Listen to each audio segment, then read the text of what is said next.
Welcome to the November 21st, 2018 YourLIVINGBrand.live show. My name is Ben Baker and my company is Your Brand Marketing. This show is all about how do you add value to your customers? How do you go from being one of many to being someone of value?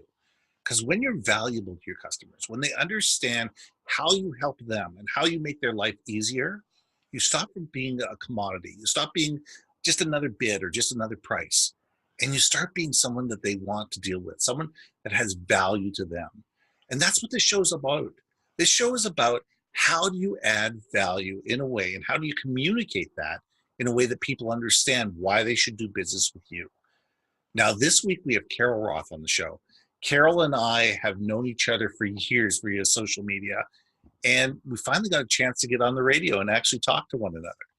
Carol has been a venture capitalist. She's been an investment banker. She's a TV personality, and she has a new project that she's working on that I really want people to learn about, and that's called Future File.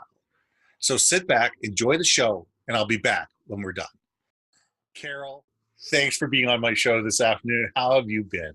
I have been fantastic, Ben, and I'm really been looking forward to this because we have been connected for such a long time, but we don't get many opportunities to chat. Yes. So I'm thrilled to have the opportunity. Yes, we're LinkedIn buddies, like right on your blog. You know, we tweet every once in a while, but very rarely do we actually get to, get this face-to-face time. So right. Thank you for making the face-to-face time for me. I appreciate it. My pleasure. I mean, you do an enormous amount of things. I mean, you're a TV celebrity, you blog, you've got all sorts of different things. But the thing I really want to talk about today is the new project. The new project to me is something that I think is game changing. And I'm hoping it's going to be able to help an enormous amount of people. And that's Future File. The Future File for me, when you showed this to me, the first thing I said is I got to get you on the show. I got to get you on the show and we got to talk about this. So why don't you tell me about where did Future File come from? Where is it today? Where do you want it to go? Tell me the story about Future File. Yeah, this is very exciting for me because it is the first thing that I've done that's truly been a mission-based business. Right. And it's also a love letter to my father and an opportunity to help a lot of people. So it's very near and dear to my heart. This started because I became an expert in something I didn't want to become an expert in, and that is people dying. And it's not something anybody wants to be an expert. No, and people say like you're very cavalier about it, and at this point, I kind of feel like I am because it's happened so many times. My story started when I was a senior in college. I had a boyfriend who was killed in a car accident at the age of 21. And then as I was processing grief from that, my mother was diagnosed with leukemia, and she passed away the day after her 51st birthday. Wow. And as we're processing that, my stepmother was diagnosed with lung cancer and passed away at age 55. So by that time, my father, who was very much Bernie, we'll call him Bernie because that was his name. Bernie was very much a character. He was not formally educated, but he had a lot of common sense. He was a union electrician, but he was like very financially savvy. I had a credit card that he co-signed on at age 10 to establish a credit history. He was that guy. Right. And so he came to my sister and I, and he said, if something were to happen to me, you guys are the only ones who are left, and I'm not sure that you would know what to do. Yeah. And, I'm an investment banker at this point in time, but still, I don't know the inner workings of what's going on with my dad. Yeah. And so he's like, I'm going to give you stuff, and I want you to put it in a file. And I said, okay, Dad, whatever you say. Right. So my dad gave us everything you could think of. He gave us keys to the security box. He gave us copies of his insurance policies and his pension policies. He told us where all of his accounts were. He wrote his obituary. He gave us powers of attorney. He told us what his wishes were in all these different scenarios. And, we would just take it. And when I tell you he did this, like some of them were like written on scrap pieces of paper like this. Yeah, some of but he did it. Plates, but it was there, right? Yeah. So it wasn't pretty, but it was there. So we put it in the file, and, we just kind of assumed, I had 3 deaths, things come in threes. I'm like, okay, I'm done, and Dad's going to live forever. Well, 2013 rolls around. just about 5 years ago now. Mhm. And my sister calls me in a panic, and she said, Dad has been in a freak accident, and he's unresponsive and he's in the Right. hospital. I need you to grab that file and get to the hospital. Mhm. And so that's what we did, grab the file, and we run to the hospital. And first of all, I needed to make a decision on if he should have emergency brain surgery because there was bleeding on the brain. So go Right. look through the stuff. What does it say? Yes, he wants us to do this. Please go Right. ahead and do this He despite the didn't risk. have a DNR. He didn't have a DNR. He didn't have any of that kind of stuff. So he did. He did not a DNR, but he had the power of attorney. So then that Right. was the next thing. Was like, okay, well that's nice, but are you authorized to make this decision? Yes, I am. Here's my healthcare power of attorney. Right. And then he ultimately never recovered. Mhm. The surgery didn't alleviate the issue, and so we had to make an end of life decision. So go back and say, okay, what did Dad say about this? Well, if we've tried, a reasonable number of things, he's good. Peace out. Yeah. And so that's the decision we made, and he didn't make it. And lo and behold, we were there to have to wrap up the personal affairs and lay the body to rest and to take care of all of these issues. And what we found is by having this file that my dad did a lot of things. He took the burden off of our shoulders from did we make the right decision in the hospital, but he also made sure that the relationship between my sister and I was that of allies instead of adversaries, because Right. we knew exactly what he wanted, so there was no place for us to interject our personal opinions. We were just Exactly. following. So you didn't have these long, drag-out fights by the hospital Right. bed about anything about cremation versus burial versus any part of that. Right. So we were clear on that, and that's priceless. He saved us more than 10,000 actual tangible dollars. Wow. Because end of life costs have gotten to be that expensive. And when I tell you, even with the 10,000 we saved because he didn't want the Cadillac of caskets and he only wanted a graveside service Right. and all those things, we still spent 5 figures. Oh, so the easily.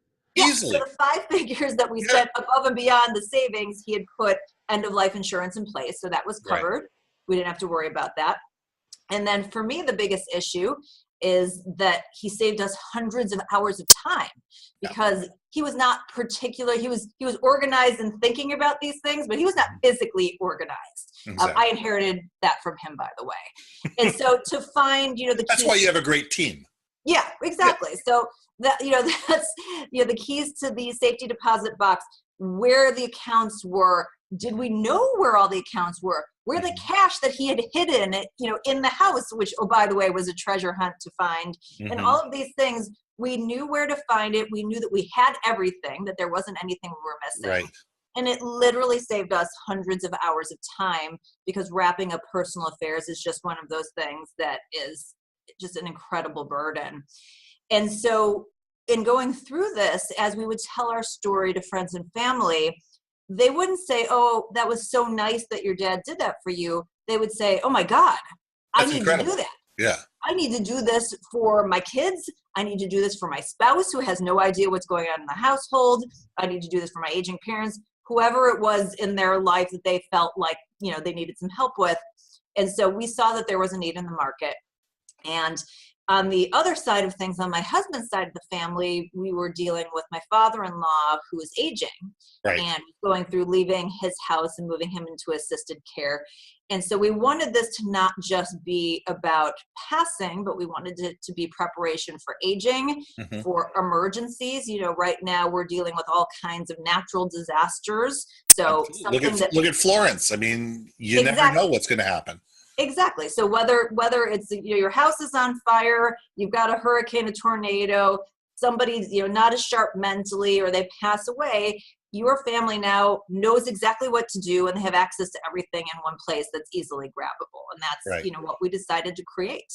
And so we created the product. We have our hard copy product, which got a couple of our workbooks here, and it comes with a lovely filing folder as well. Which is important. System that, it takes you through in painstaking detail. We have made it so easy that literally a 5-year-old could follow this. Right. And it's under $100. It takes 4 to 6 hours usually for people to fill out the majority of it. Some people who don't have wills and things still need to go and take care of that piece of it. But what it does then is it gives you the peace of mind to go ahead and live your life. Right. And that was the gift that our father gave to us. And so we're honoring his legacy by trying to help other families. And, it's interesting, Ben, because you know me as a businesswoman. Right. Normally, when I approach a project, I'm thinking about, okay, how do I maximize revenue on this? Should I make it a subscription service? Should we have all of these things? Exactly. And that is not the focus of this. This is mission-based. We are not trying to make every last dollar. We're literally trying to make this as affordable as we can and get it in people's hands. It's a one-time cost, and that's it. End of story. So It's not the best business decision, but again, it's not meant to be the best business. It's meant to be a mission. Exactly. As you said at the beginning, this is a mission project. This really is. It's a mission project. This is designed to help people. I mean, I've got parents that are married, married, divorced, remarried. You sit there and say, okay, so now I've got, step siblings and this and that. It's going to be a mess. It's going to be an absolute mess, and it's going to be what it's going to be. And, my big challenge is, how do you, broach the subject? Because, I broached the subject with my parents. They're like, oh, well, you'll figure it out when I'm dead. Is the conversation that I got. And you roll your eyes and go, yeah, I guess I will. But so that's where two things. One, having me as an expert is helpful, because you can say, hey, here's this financial expert who knows everything about business and finance. And she's saying that we need to do this because we don't want a situation where our family relationship is torn apart. Yeah. If you don't make the hard decision, we have to make the hard decision. And, I have this, product here, and it's a kit. And I think it would be cool to have a family meeting and just quickly go through it and kind of just see where people head out. Because, if something happens to you in the hospital, I wouldn't know what decision you'd want me to make. I don't want to make that decision. I certainly don't want to be in conflict with my brothers and sisters. So let's just have a family meeting. And the way that we wrote this was from my first person perspective. So you can say, okay, well, Carol Roth said that this is what happened to her dad, and this is what we should think about. So what do you think about? And so it takes you out of the equation, and it puts the burden on third-party expert. So it takes some of the emotionality out of it. And I think that's the big thing is the emotion. Yeah. Because none of these people want to think that they're not going to be around forever. Even if they're in their 80s, they none of them want to think around that they're going to be. They all think they're going to be outlive me. Right. Of course. And I think it's this is something we hope we never have to use. That's right. But if if you fall, I want to make sure that we have all of the information so you're properly taken care of. Does that seem reasonable? And so, you buy it and you drop it in front of them, or you call a family meeting and you say, hey, can we, here's an interesting video that Carol talks about this. I think that this is really smart.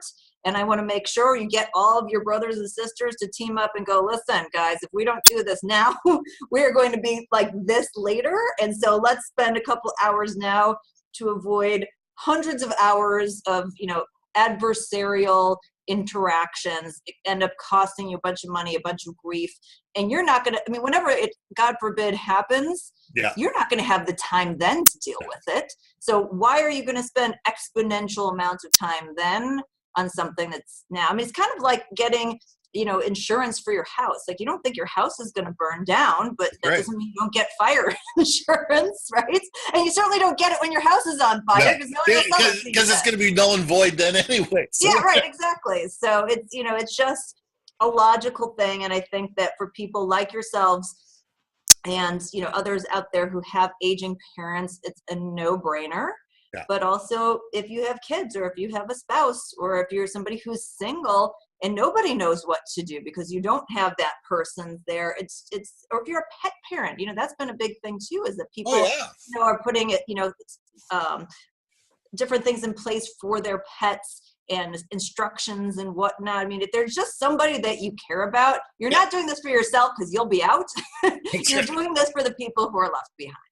Yeah, and I think your video does a really good, job of telling that story. On the futurefiles.com website, there's a video right there on the front. And what it does is it tells the story. It tells your story.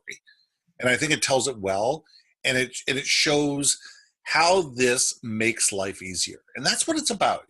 This whole project is about taking that in a horrible moment of grief, whether it be somebody dying, somebody moving to an old age home, somebody with Alzheimer's, somebody, whatever, when people are not able to take care of themselves anymore, it takes all the burden of responsibility off of somebody deciding how your life is going to be lived for you, Yeah. or your funeral is going to be planned when you're not there to you're not there to advocate. Well, and the other issue too, from a financial standpoint, is that if you are aging, or planning to be aging, or your parents are aging, the costs that are involved with parents aging is really going through the roof. And until you're in that situation, I don't think people really have an appreciation on caregiving, or the cost of assisted care, or God forbid you're one of the 3 seniors in one out of 3 that dies with some form of dementia, because you can last a long time, but you have no idea what's going on and you require a lot of care. Yes, These are things that can financially, like if you built up this nest egg, you want to pass it on to your heirs, that will just destroy the whole thing if you haven't done the planning for that. Yeah, and that's just it. It's just that we never know what the future is going to bring. We don't. We have no idea. I mean, you and I could finish this podcast and a bolt of lightning could hit me. Who knows what's going to happen? Right. If you would have asked me, hey, do you think that like your college boyfriend would be killed in a car accident? No. Well, how about that and your mom passing at 51 from leukemia? Well, definitely not. Okay, well, how about then lung cancer at 50? Like, of course not. These are ridiculously horrible things. Yeah. But they happen every single day. Yes. They happen every single day. Yeah. And, and the more we can take those things and know that they're going to happen, we're all going to die sometime. We are. Every single one of us are going to die. Nobody's escaped it yet. Yes. Nobody has escaped it yet. No, even Houdini couldn't figure out how to escape that. So if you realize it, it's just a matter of when. It's not how. You're right. It's like insurance. It's another form of insurance, and it allows the people that you've left behind to not, especially in the moment of grief. I mean, you say, I'm Jewish, you're Jewish. It's just, the 24 hours, between the time of death and funeral, I've been through it enough times. It's hellish. It really is. I mean, the decisions that have to be made and the speed that they have to be made is incredible. Right. And that's where they play on your grief, and where you end up spending a bunch of money, and where arguments come into place. If your family wants to be buried and they haven't thought about where, that doesn't just affect them, it affects the entire family. Because if you want to be buried with your parents, now you all have to come up with money to get a plot that's by them. What about your kids? And you don't have a lot of time to figure that out if somebody's just passed and you need to get them in the ground. That's right. And it's these kinds of things that people don't think of. Social media is another one. We all have these digital lives. We've got stuff on our computers and our phones and our social media accounts. What do you want to have happen to that? And we walk you through that. We don't give you an answer. We give you kind of the pros and cons of different options. But that's another thing for people to sit and fight and try and figure out what's going on, is within the realm of social media. And, I've had friends who've passed away who you get an alert like, hey, it's been an anniversary since so-and-so did what. And it's kind of upsetting. I had that the other day. I actually had that the other day, and I had to call somebody's kid and say, by the way, your dad's, LinkedIn account is still active. Hopefully you guys got the password to get in there to shut it down. Yeah. And then they had to scramble to find out, how do we get into dad's, LinkedIn account? And I'm sure there was Facebook, and I'm sure there was Twitter as well. Yeah. But I just happened to catch the LinkedIn one 6 months after he died.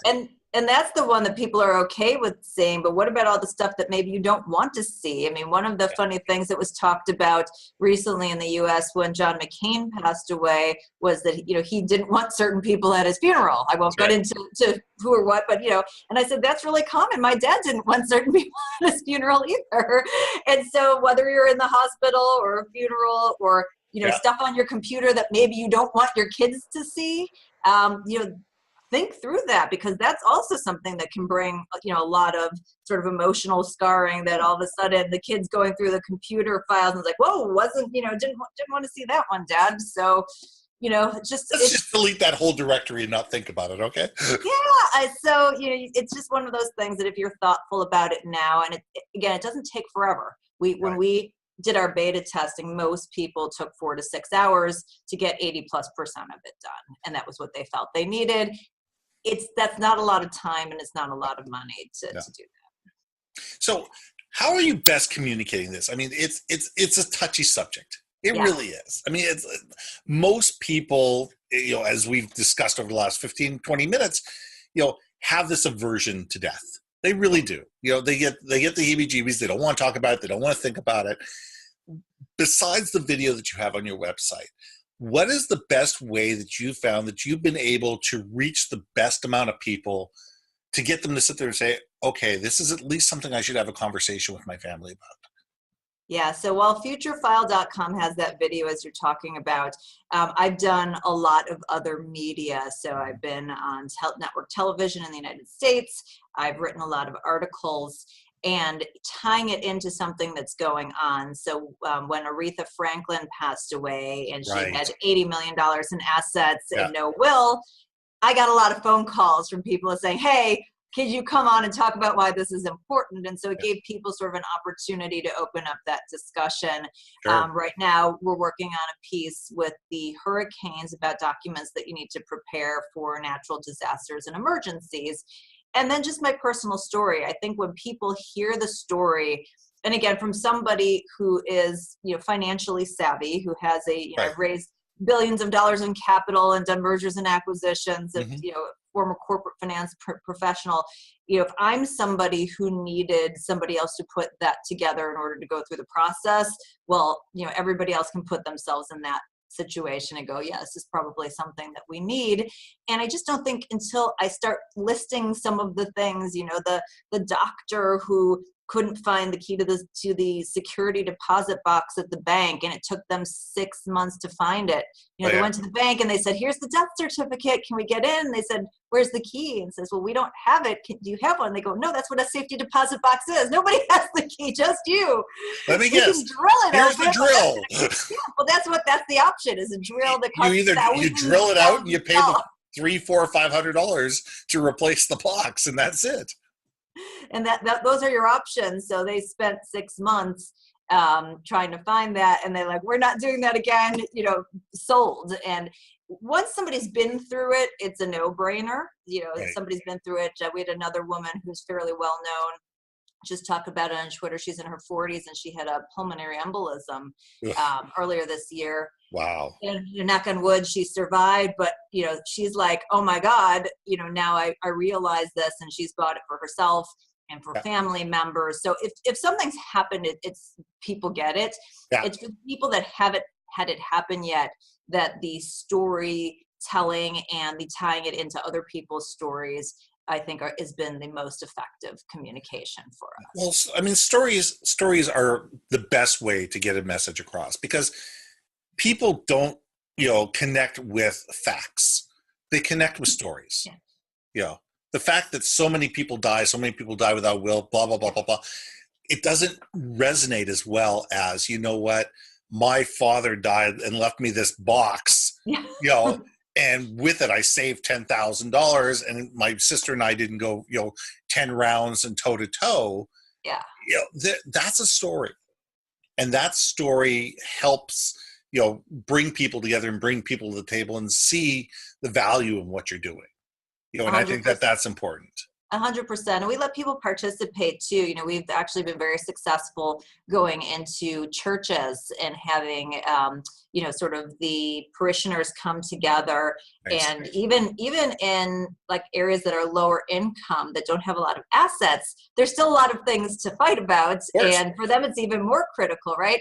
So we have these events, and people share their personal stories and, horrendous stories and many times about, things that happen unexpectedly and how they almost went bankrupt, or the stuff that their family fought about. And everybody relates to that. I mean, I had one woman who's like, you wouldn't believe how petty my family is. And I said, no, I would, because everybody's family is that petty. And then the lawyers get involved. Grieving. Yes. And then the lawyers get involved, and nobody wins. Nobody would. Their lawyers get rich. So I think that just letting people share the stories and their experience with this, has been really effective for us, and appreciate the opportunity to tell my story on What's Your Story? Well, that's great. So let's leave it there. I mean, I just want to say one last thing and I'll let you go. And this is a question I ask everybody. Yes. When you walk out the door, when you've told your story and you walk out the door and you drive away, what's the one thing you want people to think about Future File when you're not in the room to defend it? I want people to think that this is something that I need to do, not for myself, but for my loved ones. That this is a selfless act. You're not going to be there anymore. It's not going to matter to you. But if you care about your loved ones and you're so focused on them getting money or, this antique ring or a special painting or whatever it is, the best thing that you could give them is this peace of mind and taking away the burden and shortening the hours. And so really, in terms of your legacy, this is the best legacy you can leave them. And I think that that's where a good place to leave it is. Legacy is huge. And Carol, thank you for helping people. Thank you for helping people understand that, you know what, we all are going to come into crisis. We're all going to face death. We're all going to have issues in our lives. The more we can help alleviate the pain and the suffering of other people around us, the better off. And that's probably the best gift we can give. That's true love. That's love in pure form. So thank you for being on the show. Hang out in the green room a second. I'm just going to say goodbye to everybody and I'll be right back. It was great having Carol on the show today. She is dynamic. She is passionate. And you know what? She's got something there that's going to help every single person as they age and the families to be able to make that point of grief a little bit easier, to make sure that all the information that you need as someone sit there, in a hospital bed or in a morgue or just going from being in their own home into an old age home, all those decisions, all those hard decisions are in a book. They're all done. They're made, and people don't have to fight. People don't have to scream at each other. The lawyers don't have to get called. And you know what the person's wishes are. And that's what Future File is all about.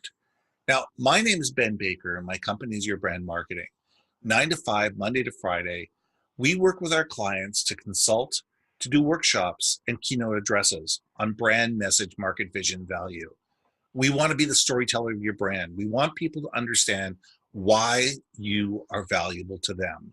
We want to help you tell your story in an effective way so people listen, they understand, and they engage. But every Wednesday at 10 o'clock in the morning on the West Coast, this is the YourLIVINGBrand.live show. We'll see you next week.